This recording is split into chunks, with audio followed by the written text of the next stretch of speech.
ಇಂದೇ ಡೌನ್ಲೋಡ್ ಮಾಡಿ ಮತ್ತು ನಿಮ್ಮ ನೆಚ್ಚಿನ ಶೋಗಳನ್ನು ಆನಂದಿಸಿ.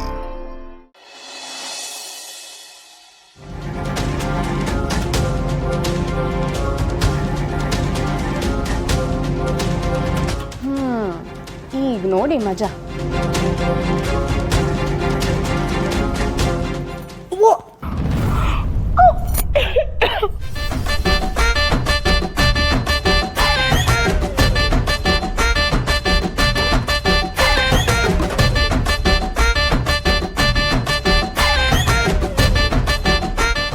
ಯಾಕೆ ಏನಾಯ್ತು? ಪಥ್ಯ ಇರುವಾಗ ಹೊಟ್ಟೆಲ್ ಏನೂ ಇರಲ್ಲ, ವಾಂತಿ ಹೇಗೆ ಆಗುತ್ತೆ? ಬಾಯಿ ರುಚಿಗೆ ಅಂತ ಹೊರಗಡೆ ಹೋಗಿ ಏನೋ ತಿಂದು ಬಂದ್ಯಾ?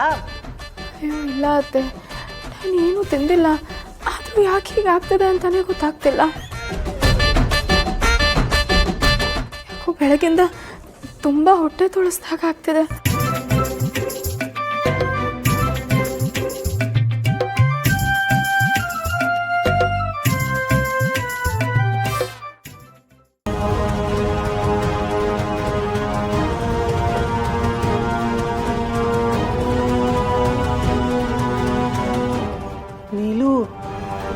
ಇವಳು ಆಡ್ತಿರೋದು ಹೇಳ್ತಿರೋದು ನೋಡಿದ್ರೆ ಇವಳು ಪ್ರೆಗ್ನೆಂಟ್ ಅನ್ಸುತ್ತೆ ಕಣೆ.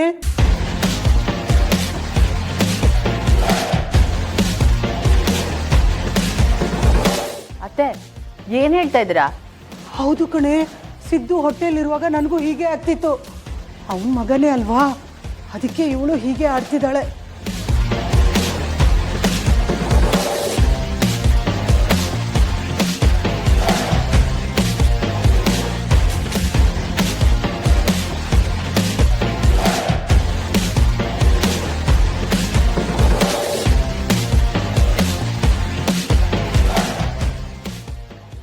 ನೀಲು ಅವರೇ, ಯಾಕೋ ತುಂಬ ಸುಸ್ತಾಗ್ತಿದೆ.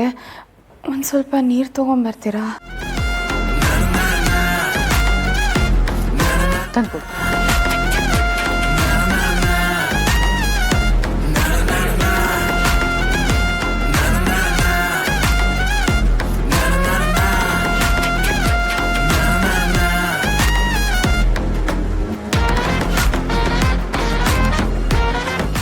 ಯಾಕೋ ಬೆಳಗಿಂದ ತುಂಬ ಹಸಿವಾಗ್ತದೆ, ಆದರೆ ಹೊಟ್ಟೆಗೆ ಏನೂ ಸೇರ್ತಾನೇ ಇಲ್ಲ.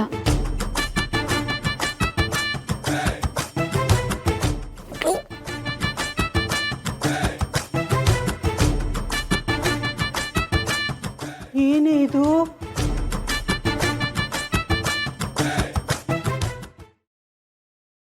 ಅತ್ತೆ ಊಟದಲ್ಲೇನೋ ವ್ಯತ್ಯಾಸ ಆಗಿ ಈ ಥರ ವಾಮಿಟ್ ಆಗ್ತಾ ಇರ್ಬೋದು. ಕೆಲವೊಂದ್ಸಲ ಗೊತ್ತಾಗಲ್ಲ ಕಣೆ, ಸ್ವಲ್ಪ ಸಮಯ ತಗೊಳುತ್ತೆ. ಸಿದ್ದು ಹೊಟ್ಟೆಯಲ್ಲಿರುವಾಗ ನನಗೂ ಹೀಗೆ ಅನ್ನಿಸ್ತಿತ್ತು. ಯಾಕೋ ಭಯ ಆಗ್ತಿದೆ. ಇದು ನಿಜಾನ ಅಂತ ನಾವು ಹೇಗೆ ತಿಳ್ಕೊಳ್ಳೋದು? ಅತ್ತೆ ಅದರೆಲ್ಲ ಏನೂ ಆಗಿರಲ್ಲ, ಯಾಕೆ ಟೆನ್ಷನ್ ಮಾಡ್ಕೋತಾ ಇದ್ದೀರಾ? ನೀವು ಸ್ವಲ್ಪ ತಾಳ್ಮೆಯಿಂದ ಇರಿ. ದೇವ್ರ ಹೆಸರಲ್ಲಿ ನಾವು ಸುಳ್ಳು ಹೇಳಿದ್ದಕ್ಕೆ ಇವಳಿಗೆ ಒಳ್ಳೇದಾಗ್ತಿದೆ. ದೇವ್ರಿ, ನಮಗೇನು ಕೆಟ್ಟದಾಗದೆ ಇದ್ರೆ ಸಾಕಪ್ಪ. ಅತ್ತೆ ಯಾಕೆ ನೀವು ಸುಮ್ಮನೆ ಟೆನ್ಷನ್ ಮಾಡ್ಕೋತಾ ಇದ್ದೀರಾ?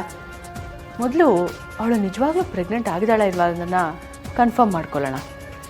ನಾನು ಅದನ್ನೆಲ್ಲ ಕನ್ಫರ್ಮ್ ಮಾಡ್ಕೋತೀನಿ, ನೀವು ಸ್ವಲ್ಪ ಆರಾಮಾಗಿರಿ.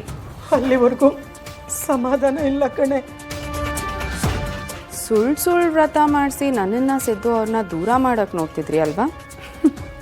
ಈಗ ಇದು ಹೆಂಗಿದೆ?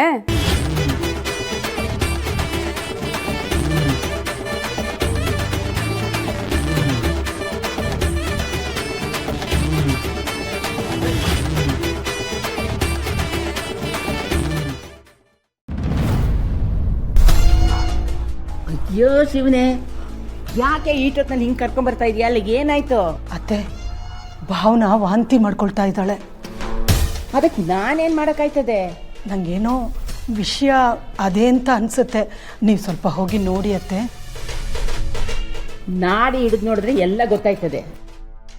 ಅದಕ್ಕೆ ಅಜ್ಜಿ, ನಾಡಿ ಹಿಡಿದು ನೋಡಿದ್ರೆ ನಿಮಗೆ ಗೊತ್ತಾಗುತ್ತೆ ಅಂತಲೇ ನಿಮ್ಮನ್ನು ಕರ್ಕೊಂಬಂದಿದ್ದು. ಹೋಗಿ ನೋಡಿಬಿಟ್ಟು ನಮ್ಗೆ ಹೇಳಿ.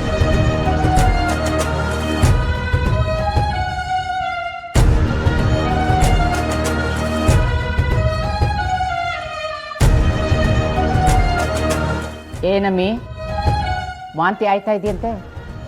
ಹೊಟ್ಟೆ ಸರಿಯಾಗೈತೆ ತಾನೇ? ಯಾಕೋ ಗೊತ್ತಿಲ್ಲ ಅಜ್ಜಿ, ಬೆಳಗಿಂದ ಏನೂ ತಿಂದಿಲ್ಲ, ಆದರೂ ತುಂಬ ವಾಂತಿ ಬರೋ ಹಾಗೆ ಆಗ್ತದೆ. ಯಾವಾಗ ನಿನ್ನ ಹಿಂಗೆ ಆಯ್ತಾ ಇರೋದು? ಬೆಳಗಿಂದ ಅಜ್ಜಿ.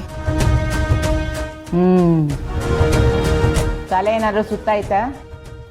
ಹಾಂ ಅಜ್ಜಿ, ತಲೆ ಸುತ್ತದೆ, ಜೊತೆಗೆ ತುಂಬ ಆಯಾಸ.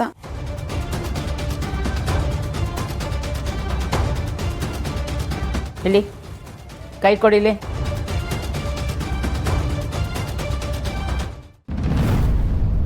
ಸರಿ, ಮನಿಕೋ. ಹಾಂ ಅಜ್ಜಿ. ಏನಾಯ್ತತ್ತೆ? ಏನಾದರೂ ಗೊತ್ತಾಯ್ತಾ? ನನಗೂ ಯಾಕೋ ನೀನು ಹೇಳ್ದಂಗೆ ಅನ್ನಿಸ್ತಾ ಇತ್ತು ಕಣಮ್ಮಿ. ಈಗಲೇ ಏನು ಹೇಳೋಕ್ಕಾಗಕ್ಕಿಲ್ಲ, ಒಂದು 4-5 ದಿನ ಹೋಗ್ಲಿ, ನೋಡಮ್ಮ ಇರು.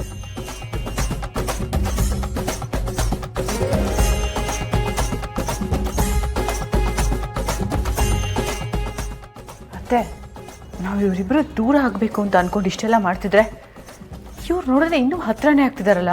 ಅಯ್ಯೋ, ಇವಳು ಪ್ರೆಗ್ನೆಂಟ್ ಅಂತ ಗೊತ್ತಾಗ್ಬಿಟ್ರೆ ಆ ಸಿದ್ದು ಇನ್ಮೇಲೆ ತಲೆ ಮೇಲೆ ಹೊತ್ಕೊಂಡೇ ತಿರುಗ್ತಾನೆ. ಇಲ್ಲ ಅತ್ತೆ, ಈ ಪಥ್ಯ ವ್ರತ ಪೂಜೆ ಅಂತ ಇರಬೇಕಾದ್ರೆ ಇದು ಹೇಗಾಯಿತು ಅಂತಲೇ ಗೊತ್ತಾಗ್ತಿಲ್ಲ. ನನಗೂ ಗೊತ್ತಾಗ್ತಿಲ್ಲ ಕಣೆ.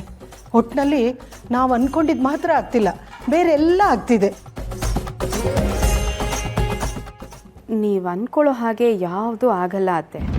ನನ್ನನ್ನು ಸಿದ್ದು ಅವ್ರನ್ನ ದೂರ ಮಾಡೋಕ್ಕೆ ಯಾರಿಂದಾನೂ ಆಗಲ್ಲ.